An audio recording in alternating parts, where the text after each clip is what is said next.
وَلَقَدْ بَعَثْنَا فِي كُلِّ أُمَّةٍ رَسُولًا أَنِ اعْبُدُوا اللَّهَ وَاجْتَنِبُوا الطَّاغُوتَ۔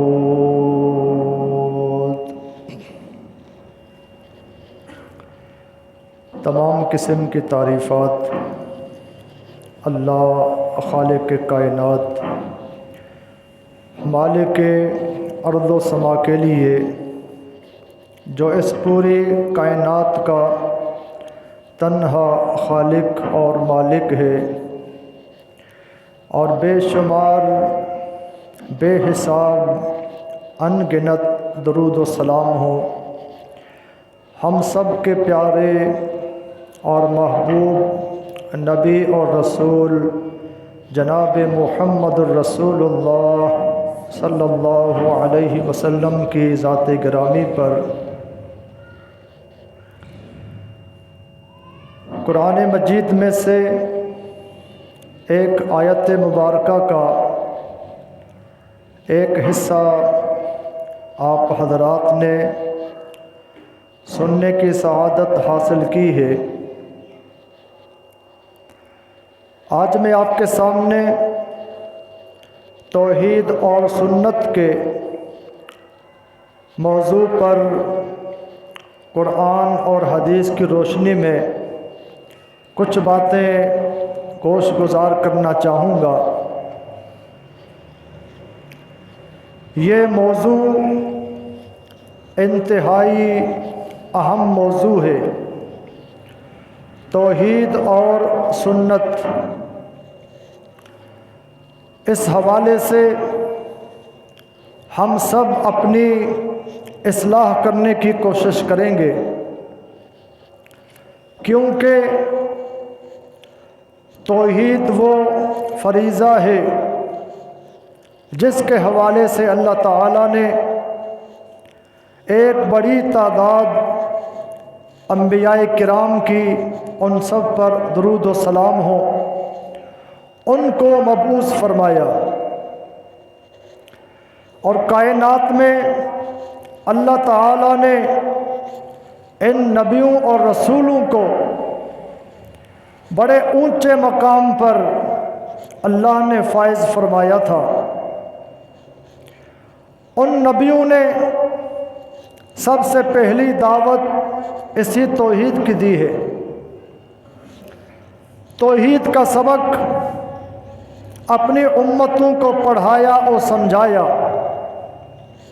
تاکہ شرک سے بچ جائیں۔ شرک وہ بڑے گناہوں میں سب سے بڑا گناہ ہے، اور اللہ تعالیٰ کی بغاوت کا نام شرک ہے۔ تو اللہ تعالیٰ نے اس شرک کے حوالے سے اور شرک سے بچنے کے حوالے سے بہت زیادہ زور دیا ہے، اور توحید کے حوالے سے اللہ تعالیٰ نے قرآن مجید کے اندر بہت زیادہ آیات اللہ نے اتاری ہیں تاکہ لوگوں کو توحید کی سمجھ آ جائے، اور توحید ان کے ذہنوں کے اندر اور ان کی عقلوں کے اندر آ جائے، اور پھر اللہ تعالیٰ کے یہ برگزیدہ اور نیک لوگ، عظیم شخصیات، اللہ کے نبی اور رسول، ان کا طریقہ اور ان کی سنت یہ بڑی اہمیت کی حامل ہے کہ نبی کی سنت اور نبی کی سیرت اور نبی کا طریقہ، اس پر لوگوں کو چلنا چاہیے۔ اللہ تعالیٰ کو سب سے زیادہ پسند اپنے نبی اور رسولوں کا طریقہ ہے، ان کی سیرت اور ان کی سنتیں ہیں۔ تو یہ دو باتیں آپ انشاءاللہ سنیں گے ان دونوں باتوں کی اہمیت، ضرورت جب ہمارے سامنے آ جائے گی تو ہم خود بخود شرک سے اور بدعات سے اپنے آپ کو بچائیں گے، کیونکہ دین کے اندر سب سے بڑی خطرناک یہ دو چیزیں ہیں، ایک شرک ہے اور دوسرا بدعت ہے۔ جس قدر دین کو نقصان ان دو چیزوں نے پہنچایا ہے اور کسی چیز نے نہیں پہنچایا، ایک شرک ہے کہ جس کی موجودگی میں اللہ کی بارگاہ میں کوئی عمل قبول نہیں ہوتا۔ جب تک شرک کو چھوڑا نہ جائے، جب تک شرک سے توبہ نہ کی جائے، اللہ انسان کا کوئی عمل قبول نہیں کرتا۔ آپ یوں سمجھیے، ایک آدمی پیدا ہونے سے لے کر مرنے تک سجدے کے اندر پڑا رہے، اللہ کو سجدے کرتا رہے، لیکن اگر اس کے عقیدے میں یہ شرک کی ملاوٹ ہے، وہ سمجھتا ہے اللہ کے ساتھ اور بھی کوئی شریک ہے، تو ایسا شخص جنت میں نہیں جا سکتا، کیونکہ اللہ تعالیٰ نے واضح فرمایا إِنَّهُ مَن يُشْرِكْ بِاللَّهِ فَقَدْ حَرَّمَ اللَّهُ عَلَيْهِ الْجَنَّةَ وَمَأْوَاهُ النَّارُ وَمَا لِلظَّالِمِينَ مِنْ أَنصَارٍ۔ فرمایا کہ حقیقت یہ ہے، جس نے اللہ کے ساتھ کسی کو شریک بنایا، اللہ نے اس پر جنت کو حرام قرار دیا، اس کا ٹھکانہ جہنم ہے، کوئی اس کی مدد کرنے والا نہیں ہوگا۔ یہ اللہ تعالیٰ نے دو ٹوک فیصلہ سنا دیا ہے کہ جو اللہ کے ساتھ شریک بناتا ہے، اللہ کے ساتھ کسی کو معبود بناتا ہے، تو اللہ تعالیٰ نے اس پر جنت کے دروازے بند کر دیے، یہ جنت میں نہیں جا سکتا۔ جنت میں نہیں جائے گا تو کہاں جائے گا؟ وَمَأْوَاهُ النَّارُ، وہ جہنم میں جائے گا۔ اگر جہنم میں چلا گیا تو کیا کوئی اس کو چھڑائے گا، اس کی مدد کرے گا، اس کو جہنم سے نکالے گا؟ وہ بھی اللہ نے فرما دیا وَمَا لِلظَّالِمِينَ مِنْ أَنصَارٍ، ظالموں کے لیے کوئی مدد کرنے والا نہیں ہوگا، ان کی کوئی مدد نہیں کرے گا۔ اتنی صاف، اتنی واضح یہ قرآن کی آیت مبارکہ ہے، تو شرک اس سے اپنے آپ کو بچانا ہوگا، کیونکہ اس سے انسان کے اعمال بھی ضائع اور انسان جنت سے بھی محروم ہو جاتا ہے اور یہ جہنم میں چلا جاتا ہے۔ اور دوسری بدعت ہے، بدعت بھی ایسا عمل ہے جب تک اس کو چھوڑا نہ جائے انسان کے اعمال ضائع ہو جاتے ہیں۔ جو بدعت پر عمل کرتا ہے اور بدعت کو اپناتا ہے، اس کے اعمال اللہ کی بارگاہ میں قبول نہیں ہوتے۔ صحیح بخاری کی روایت اور دیگر صحیح کتابوں کے اندر یہ حدیث موجود ہے، فرمایا کہ من احدث فی امرنا ھذا ما لیس منہ فہو رد، جو ہمارے اس دین میں کوئی بھی ایسا کام کرتا ہے جس پر ہمارا امر نہیں، ہمارا حکم نہیں، تو وہ مردود ہے۔ جو بھی ایسا عمل کرے جس پر ہمارا حکم نہیں، ہماری مہر نہیں، تو وہ مردود ہے۔ عمل بھی مردود اور کرنے والا وہ بھی مردود۔ تو ان دو باتوں کو انشاءاللہ ہم سنیں گے اور سمجھیں گے۔ اللہ تعالیٰ سے دعا کرتے ہیں اللہ تعالیٰ ہمیں شرک سے بچائے، اللہ تعالیٰ ہمیں اللہ کے ساتھ کسی کو شریک بنانے سے بچائے، اللہ ہمارا خاتمہ توحید پر فرمائے، اللہ تعالیٰ ہماری موت خالص توحید پر فرمائے، اور اللہ تعالیٰ ہمیں دین کے اندر